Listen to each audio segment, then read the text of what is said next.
Welcome to the Cup of Nurses podcast. Hello guys, welcome to the Cup of Nurses podcast with your host, Matt Rodrick and Peter Findera, myself. We're doing episode 6. Episode 6 today. How are you? I'm doing good. Nurse Week is coming up. May 6th to May 12th. Yep. Who did it get started by? Florence Nightingale. So she's like the founder of modern day nursing, as we call it. And she was a huge involvement in nursing school. Did you have to write a paper about her? I did not write a paper about her, but I did look her up for a little bit. Don't remember much about her. All I know is that she was a big person for nursing. Exactly. So shout out to the nurses for Nurses Week. I feel like we don't get appreciated enough, right? Even though we are considered the most trusted profession in the United States, right? Yeah. Since when? Well, nursing started out at 300 AD with the Roman Empire, and as thousands of years has passed, we are now considered the most trusted profession in 2019. Good for us. Good for us. Even though it's probably the most stressful, wouldn't you say? It's definitely stressful. I'm sure we could both agree that nurses have a high level of responsibility. A minimal mistake can cause drastic consequences, life or death. So I believe a lot of us could use some mindfulness in our lives. I think so, especially with like stress in the workplace. Like, I don't know, like med surg probably not so as much, I would say, but in the ICU, like little things could make such a difference. Like one little example could be not checking your pump when levo runs out, or when is a next bag of levo due. You let that pump run. You're in a different room. It's beeping. Nobody notices, or the volume's kind of turned down on the pump. You could be SOL. Exactly. Yeah, and it's all about being mindful. Your mind is somewhere else. You're not thinking ahead, or you're thinking too far ahead instead of what's going on now. That, or you're just busy, Right. which happens as well. Yeah, that's true. So today, guys, we're going to talk about mindfulness. The exact definition of mindfulness is a mental state of achieved by focusing one's awareness on the present moment while calmly acknowledging and accepting one's feelings, thoughts, and bodily sensation. It's also used as a therapeutic technique. So it's being aware. Basically. Do you feel fully present right now? I do feel fully present. A lot of times at work, I don't feel fully present, though. I'd like to feel fully present, but my mind does race. And I'm sure that happens to everybody. It doesn't matter what your profession is. And I think that's due to also our society and the way like things are going. So we're like in this super hyper stimulated state of being, our mind is constantly getting cluttered with like sensory from the outside, from our cell phones, from our own minds. Like look at notifications. Like we're constantly getting them for little stuff. Like email pops up, this pops up. You're focusing on trying to read a book, and then your friend texts you, open this up, you try to read again. Oh, I was supposed to Google search this. And you're constantly just jumping back and forth between fighting to stay present in the moment, right? Exactly, yeah. Or just an autopilot where you think you know what you should be doing and you just follow those repeated steps over and over again subconsciously. Like you're just walking around following a recipe. And a lot of times during that autopilot mode, things go unnoticed. Mistakes happen because you're not changing your routine.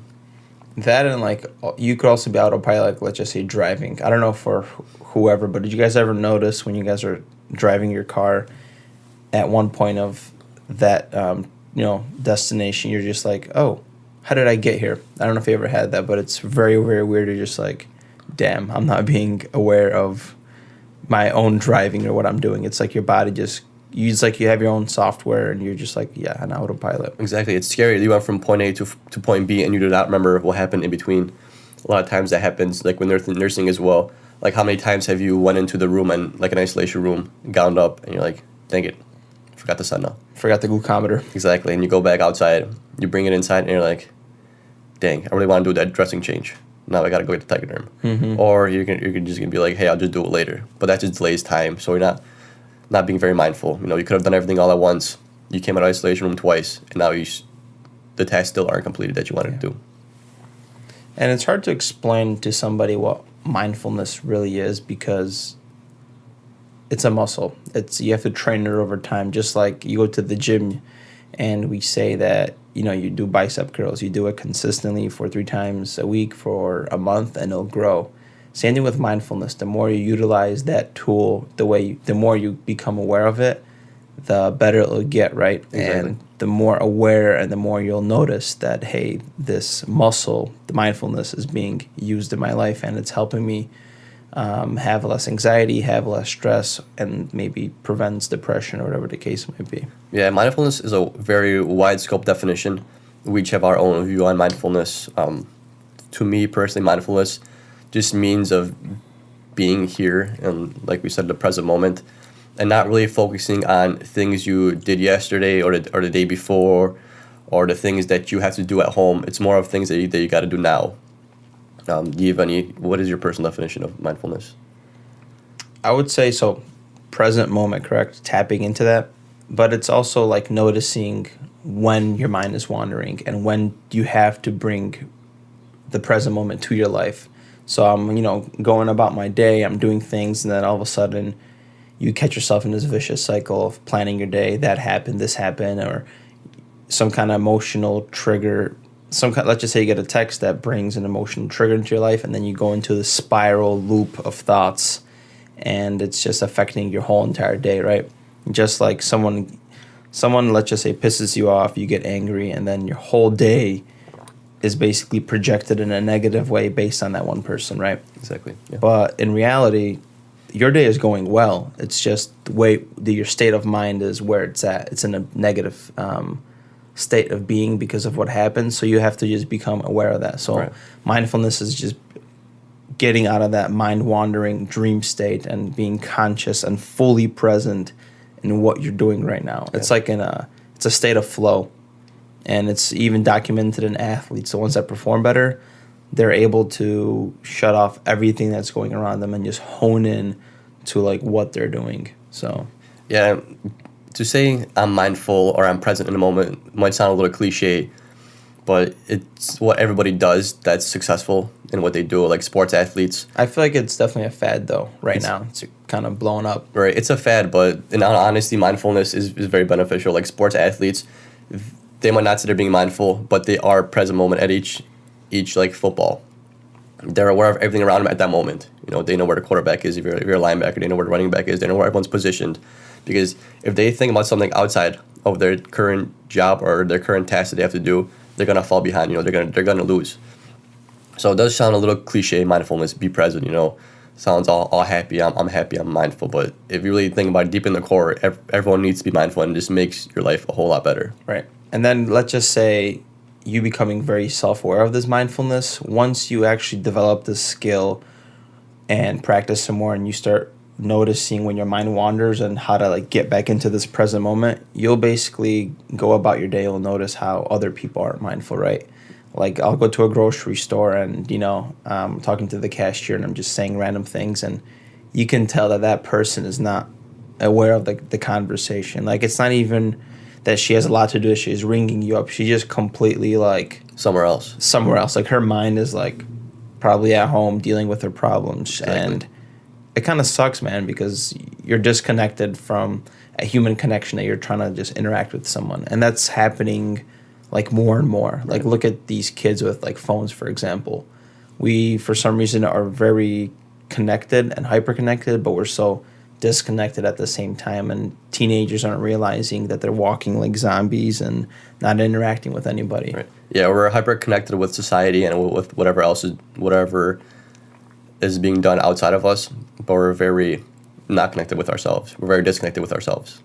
Do you think it's like evolution where you have to just adapt and our mind has not adapted to what's in front of us, or we weren't designed to take in so much stimulation with like everything? I think it's evolution. We're not yet at that place where we find a true balance between ourselves and others. We like to see what someone else is doing. We do a lot of looking at other people instead of looking at ourselves.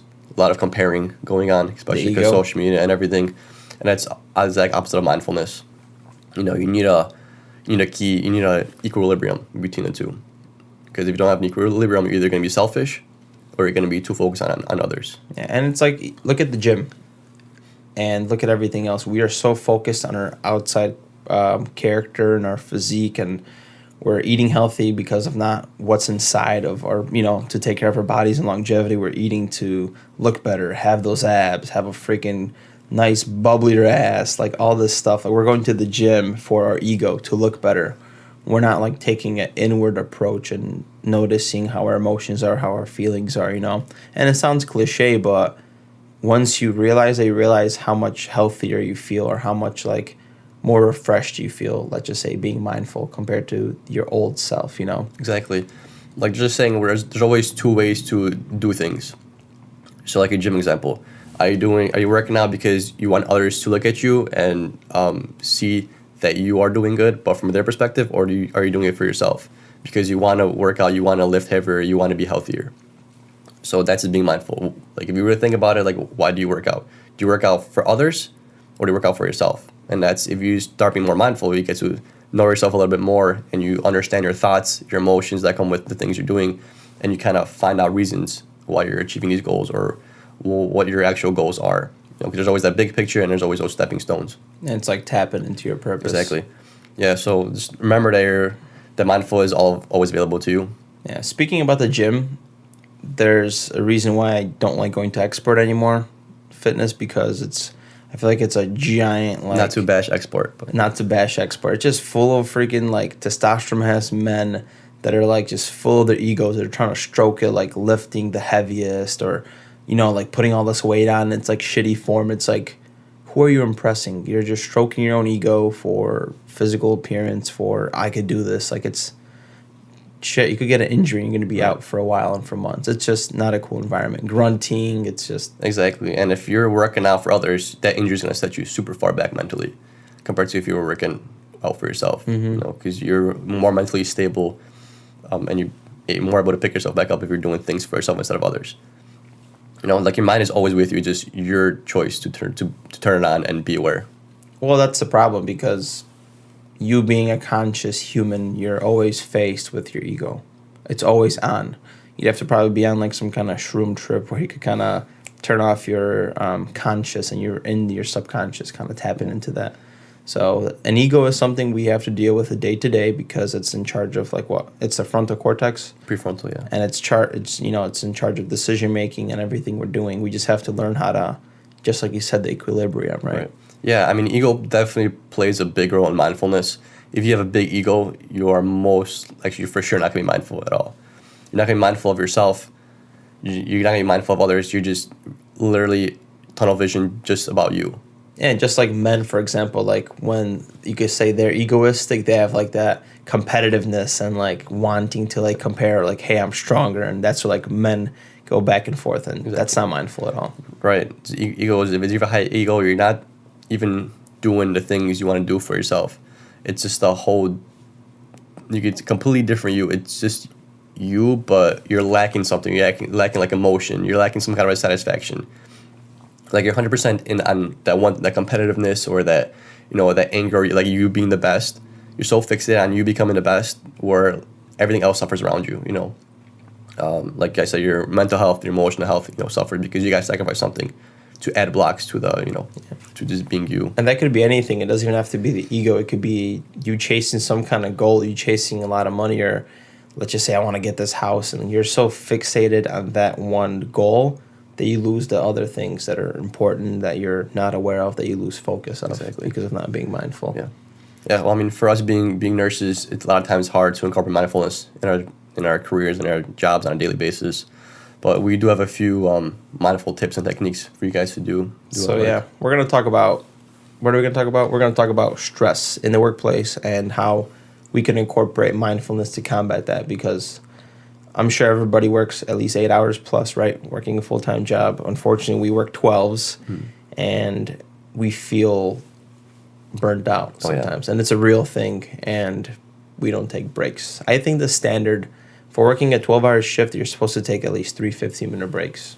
Yeah, and one of those is supposed to be you having no interruptions or disturbed at all. Yeah. Uninterrupted. Yeah, so one of those should be uninterrupted. But just to give you some stats, 20% of Americans, workers, worry their boss will think that they are not hardworking if they take a break. And 13% of their coworkers will judge them for it. Another stat is 30%. They worry that they're going to get judged. Yeah, sorry. So 13% worry that their coworkers are going to judge them for taking a break. 38% of employees don't feel encouraged to take breaks, and 22% of Americans, bosses say that employees who take a regular lunch are not hardworking. Interesting stats. I feel like for nurses, I think like 75 of them think that like they get discouraged on taking a lunch. It's Exactly. crazy. I got discouraged for like a good like 2 years. You know what? I rarely took breaks. Now I take them fairly consistently. There are nights where, unfortunately, I am unable to take a break, but I do try to plan on my schedule where I could at least take like a 15-minute break, which usually is 15 minutes in a dark room in a massage chair, and I'm napping for 15 minutes. That's nice. Yeah. So most of our like work thinking, our focus, our logical thinking, goal-oriented thinking you use at work is done in the prefrontal cortex. So that's always firing. So if you're at work 12 hours, your prefrontal cortex is working nonstop for 12 And hours. the ego is also located in the prefrontal cortex. Yeah. So like we said, it's like a muscle. You know, you can't be doing curls for 12 hours straight without your arms getting sore or hurting. You know, you're going to cry if you do curls for 12 hours a day. So imagine using your prefrontal cortex for straight 12 hours without giving it a break. I believe everyone should take a break. I didn't value breaks, and I was at one point a nurse that was like you're taking a break, like can't you just eat your lunch here? Ego. That's the ego, yeah, exactly. A very very egoistic. Like if I'm taking a break, you know, I'm probably like lazy or something. But now that I started taking breaks, 15-minute break does me so good. Does me so good. I just take a nap, 15 minutes in the massage chair, and that just hits the spot every time. I do that before I draw blood, and then I'm ready to go. Like I'm more focused. I'm less emotionally triggered. Even if you have that annoying patient, taking a nap or taking a 15-minute break helps so much. Definitely. Because you kind of tend to ease your stresses, ease your anger towards that patient, and it's like a restart. And it just did me so much good. Yeah, I like how you said the restart. So personally, my thing on taking a break at work, if I do have the chance, because sometimes I am in the nurse's station eating and doing stuff while I'm taking a break, which is kind of sucks. But it's nice when you get, your patients covered by somebody, go into the break room.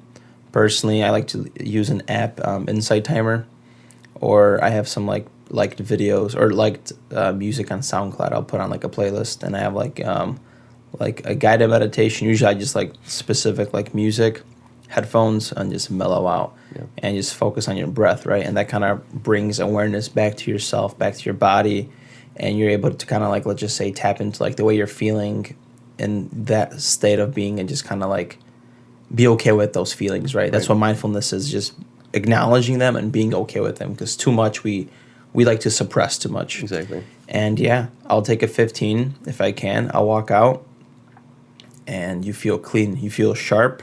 Your mental awareness is there. You feel like it's like a little mini reset, right?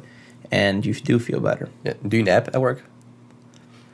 I try to. It's 10 minutes. You probably could get out of it. Sometimes I do feel way more tired beforehand. Or what I really like to do sometimes is I'll drink a cup of coffee and I'll go take that nap, because caffeine takes like 30 minutes to kick in.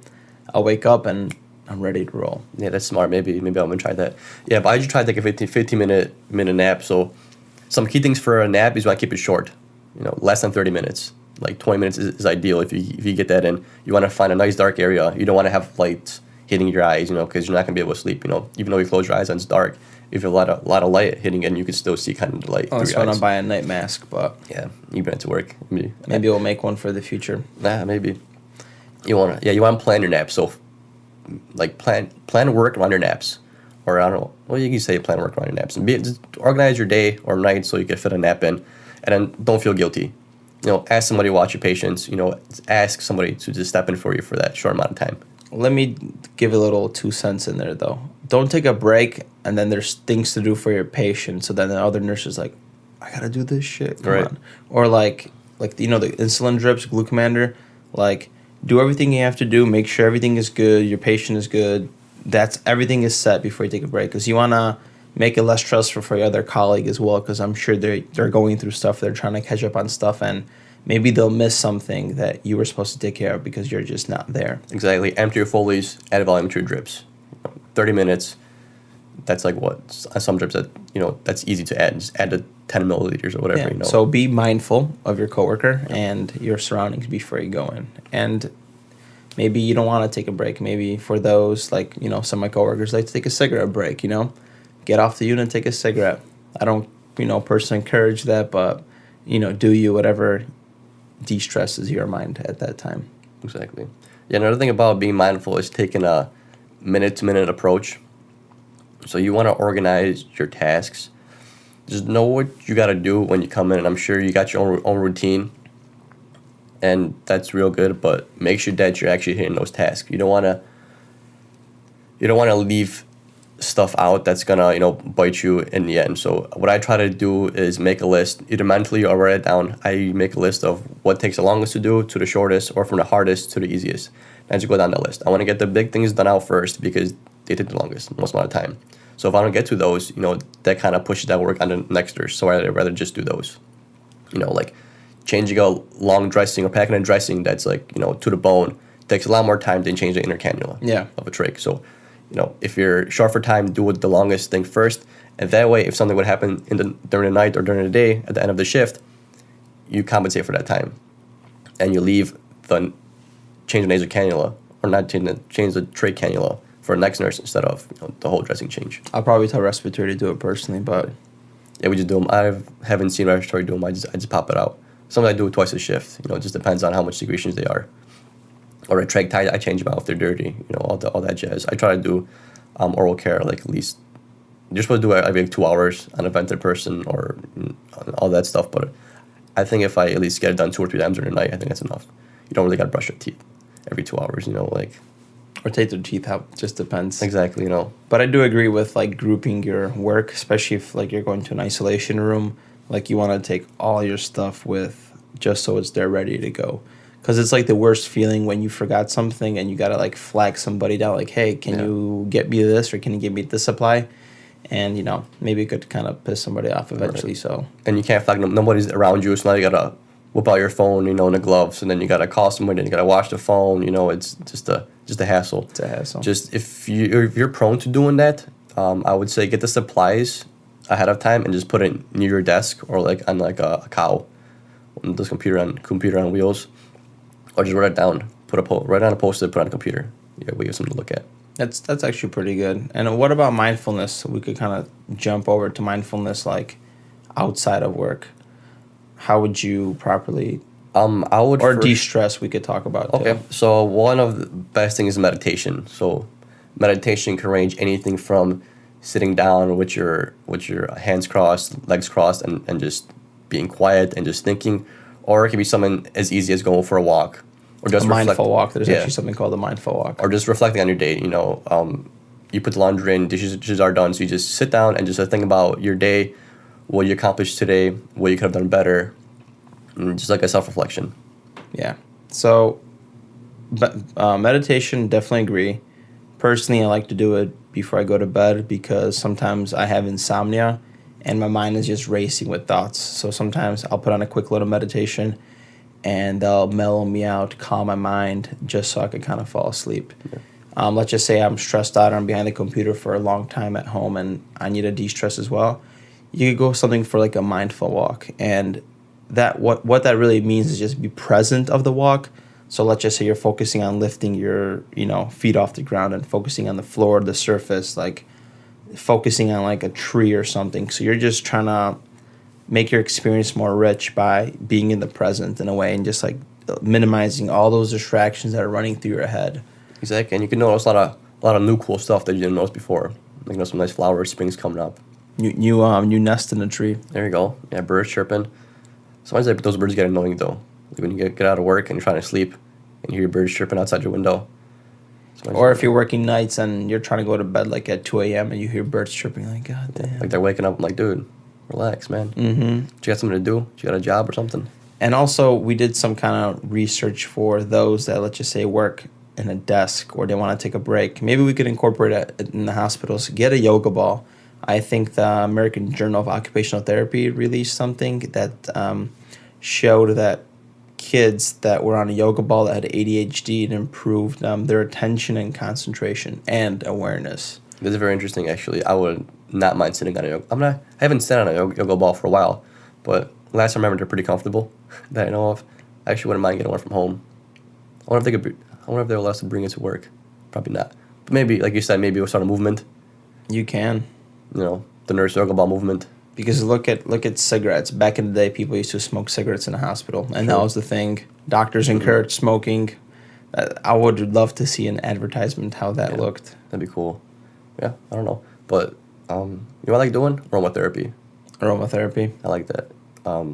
Lavender is good for stress, supposedly. Like when you buy like aromatherapy stuff, it tells you like what is everything for. You know, this helps you with this helps you with focus, this helps you with calming, with sleep. But we actually read a study, and then the results revealed that aromatherapy alleviated stress and improved quality of sleep in ICU patients after 2 days. So if you put aromatherapy on in a patient's room, if they could tolerate it, of course, you don't want to. Some people are more sensitive to like the smell. Like sometimes people say like, hey, I don't want to be rude, but the nurse that came in here, I don't like their cologne. Not that I don't like the cologne, it's just like it's too much for me. A lot of like lung transplants, people with respiratory issues. So you obviously want to watch out for that. But if for ICU patient that could tolerate aromatherapy, they did have an improvement in sleep and stress with just aromatherapy putting on in the room. That would have actually pretty interesting to incorporate that. I don't know who would be setting that up. I feel like we wouldn't have time. Right. But maybe we do get a diffuser for a patient. Personally, I like to use it myself at home too. I have one, and I feel like you get like enticed with the smell and everything, and sometimes I guess it grounds you. Yeah, I mean, I'm not sure if it improves concentration or all that stuff that they market, but just the smell alone makes me feel better. You know, it's like breathing in some like flavored oxygen would be pretty cool. Exactly. And then also another thing for people to help with, like, let's just say mindfulness at home would be like journaling. So as we call it, you get mindful, which is in the present moment. Journaling helps you write down those current present feelings and emotions, and you get to kind of figure them out, and you have them on paper. And you could even notice habits. Like, let's just say you start writing things that are distracting you day to day, and you start looking at your journal. You're like, okay, well, this is bothering me. This is making me feel, stressed out, anxious. And you start coping with your own self because you're looking inward with journaling. Exactly. Yeah. I mean, mindfulness just takes time to develop. It's not like an aha moment where light shoots from the sky, confetti drops on you where you're mindful now, like, oh, it's not how it works. It's like a muscle. So you train it day by day. The more you improve it, the better you are at being mindful. You'll understand yourself better. You'll understand what makes you feel certain emotions. You'll be better grounded. So you think mindfulness is going to make you a better person or human? I mean, it better.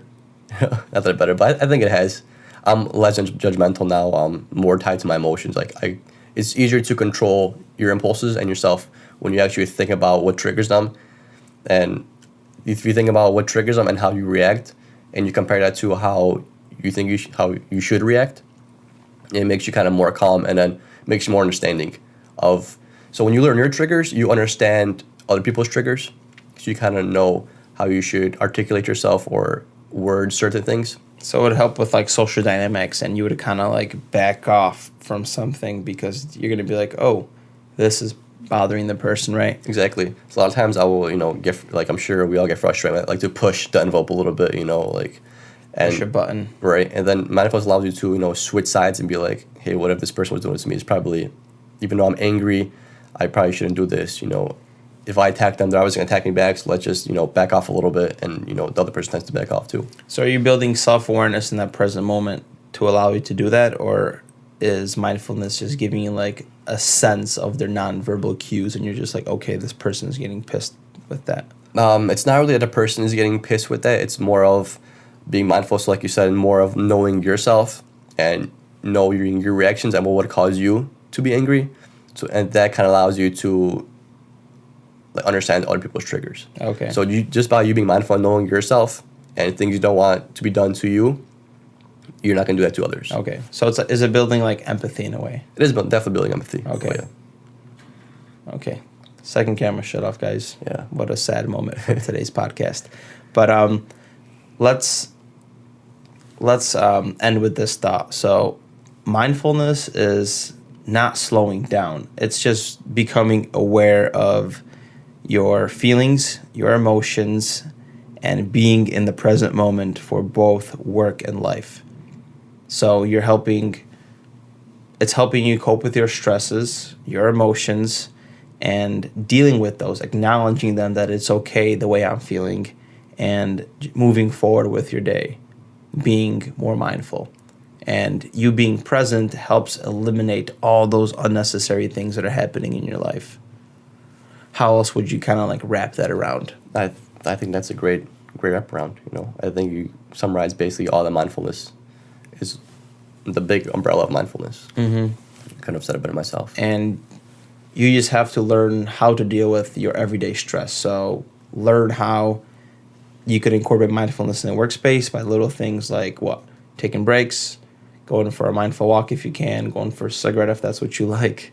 I don't recommend that. Yeah, taking a nap, just getting away from the environment that's giving you unnecessary stimuli, and getting a break, becoming present, mental clarity, all that good stuff. And at home, you said meditation, aromatherapy, just go exercise, which we like doing, stretching. We didn't even talk about that, but stretching is definitely another great one. Yeah, definitely. If you're sitting there for a long period of time, your hamstrings get tight, your legs, your glutes get tight, lower back kind of starts to hurt. Just do the cat dog pose for a little bit, stretch out on the ground. Look up a YouTube video, and that makes you feel better, so much better. Like your pain's gone. Sometimes there's times where I had like really bad back pain for like a hard gym day or something where I tweak something, and just stretching, just having that pain go away, just makes you feel so much more at ease. Yep, and these are all techniques that are very inward based that are helping you cope with stress.